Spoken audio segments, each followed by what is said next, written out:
Muitas vezes tudo que você precisa já está dentro de você, você só ainda não descobriu. Nunca nós vimos, todos nós caminhando por um processo de transição. Mas o que é transição? O que é transicionar? Você vai ver que Deus transicionou muitos homens e mulheres da Bíblia para lugares específicos, em momentos pontuais, que fizeram toda a diferença na vida deles. E o maior problema é quando nós não entendemos as transições de Deus na nossa vida. Lembram quando os 10 espias foram espiar a terra prometida? Então apenas 2 desses 10 vieram com um bom relatório daquilo que eles encontraram lá, enquanto os outros 8 estavam completamente perdidos na transição. Inclusive, se você não entende a transição, é bem provável que se você não transicione, você comece ainda a viver coisas que você já havia deixado de viver. Eles estavam com saudades das cebolas do Egito, eles estavam com saudades do Egito, com medo de prosseguir. E muitas de nós, eu falo isso não porque eu acho, mas porque eu vivo isso na minha pele. Muitas de nós recebemos palavras de Deus, dizemos sim para essas palavras, queremos viver a vontade de Deus, mas nós vamos encarar um dos piores inimigos no meio dessa caminhada, que são as nossas próprias dores, os nossos próprios medos, as nossas próprias deficiências, e nós vamos usar elas e dizer para Deus: Deus, não posso prosseguir, porque eu tenho isso, isso e isso. Lembram quando o Senhor chamou Moisés e disse assim: meu filho, vem cá, porque eu vou te fazer um libertador. Qual foi a primeira coisa que ele disse para o Senhor? Que ele era completamente incapacitado para tal missão. Anota aí. Ser incapacitada não quer dizer que você não foi chamada. A verdade é, escute o que eu vou falar para você. Muitas vezes tudo que você precisa já está dentro de você, você só ainda não descobriu. Eu lembro que quando o Senhor começou a falar comigo, quando Ele começou a desenrolar o livro da minha vida, porque saiba disso, Deus vai desenrolar o livro da sua vida. Ele vai trazer sobre você revelações profundas. E de vez em quando tinha alguém que dizia assim para mim, eu lembro que tinha uma mulher que me discipulou, e um dia orando na casa dela, ela assim para mim, botou um DVD, ela assim: tá vendo essa mulher ministrando com uma multidão? Eu falei: tô vendo. Ela disse assim: pois é, nos próximos anos no Brasil, Deus vai fazer isso com você. E eu comecei a rir, fiz igual Sara, né? Eu comecei a rir e falei para ela assim: mas eu já até desmaiei apresentando um trabalho. Eu lembro que no 5º ano, né? Quem me escuta aí sabe, eu simplesmente desmaiei apresentando um trabalho, eu era muito tímida. Eu não imaginava que tudo aquilo que eu precisava para concluir o chamado de Deus para a minha vida já estava dentro de mim, só eu não sabia. Aí você vai me perguntar: Vivi, qual é esse processo de descobrir isso? Como que funciona isso? E hoje nós vamos caminhar por esse lugar de ser transicionados, não por mim, escute, não pelos seus sentimentos, não pelo que você acha, nem pelo que você quer, mas transicionados pela presença de Deus. A Bíblia diz o seguinte: a porta que Deus fecha, ninguém pode abrir. Não adianta. Outro dia eu vi uma pessoa reclamando, falando assim: tal ministro não abriu a porta para mim, tal pessoa não abriu aquela porta para mim, e ela estava magoada e vomitando toda aquela dor. Eu chamei ela e falei assim: querida, eu vou dizer uma coisa para você, tudo que o Senhor tem para a sua vida, ninguém pode impedir. Você sabia disso? Ninguém pode impedir aquilo que o Senhor vai fazer na sua vida, ninguém. Porque a porta que Ele fecha, escuta, ninguém pode abrir. Se você está enfrentando momentos de porta fechadas, deixa eu falar para você, é o Senhor. Libera as pessoas que você tem culpado pelas portas fechadas e comece a olhar para o Senhor, porque o dono da porta é Ele. Agora eu tenho uma notícia para você: a porta que Deus abre, ninguém pode fechar.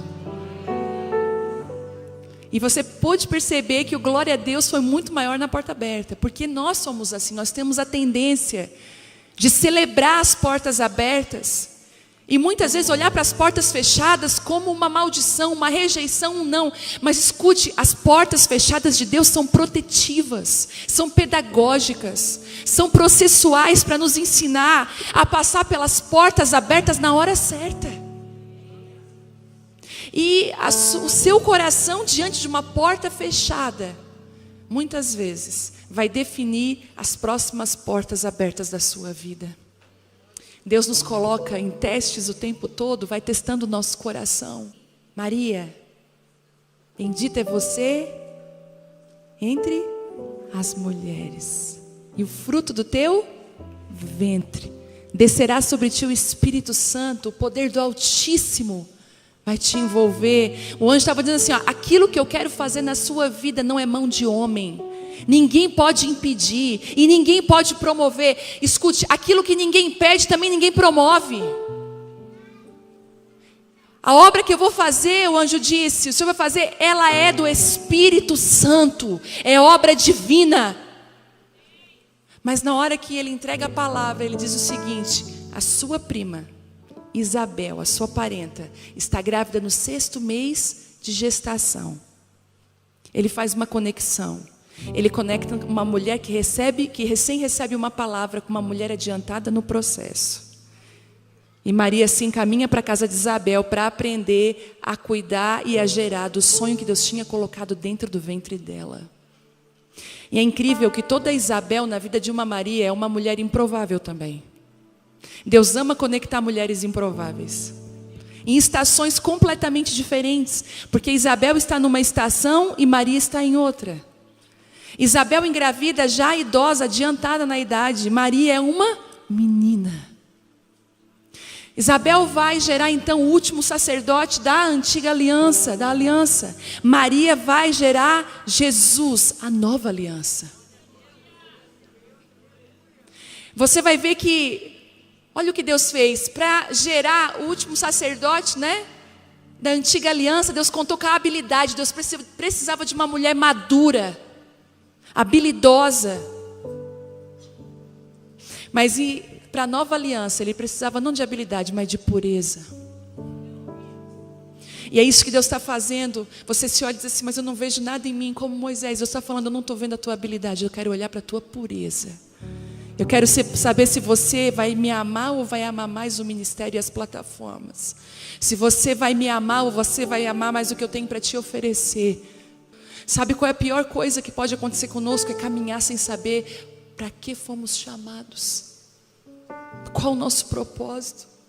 Eu olho para cada uma de vocês aqui, eu vejo tantas mulheres apaixonadas pelo Senhor Jesus, mas muitas vezes perdidas no meio da transição, perdidas no meio da bagunça, querendo deixar aquilo que é necessário levar e querendo levar aquilo que já era para ter deixado há muito tempo. Esse discernimento no meio da transição, nós nunca conseguiríamos ter sozinhos. Nós precisamos da presença de Deus. E ele diz assim, olha, o Senhor disse, leva esse povo, mas não disseste quem enviarias comigo. Declaraste, eu te conheço pelo nome, Moisés, eu me agrado de você. E se é verdade que te agradas de mim, permita-me conhecer os teus caminhos, para que eu te conheça melhor e continue a contar com o teu favor. Eu lembro quando eu comecei a ministrar a mulheres, a primeira coisa que eu fiz foi falar com meu marido. Falei, amor, começou lá com poucas mulheres. Eu falei, o que tu pensa sobre isso? Tu olha para mim, o que tu vê? Ele disse, amor, eu vejo que tu tem muita autoridade no falar. E não só autoridade no que tu fala, mas autoridade no que tu vive. Sabe, não saia da sua casa desautorizada. A maior respaldo e autorização que você vai ter aqui nessa terra, vinda do Senhor, é através da sua família. Se for possível e se for preciso, recue tudo que você precisa recuar.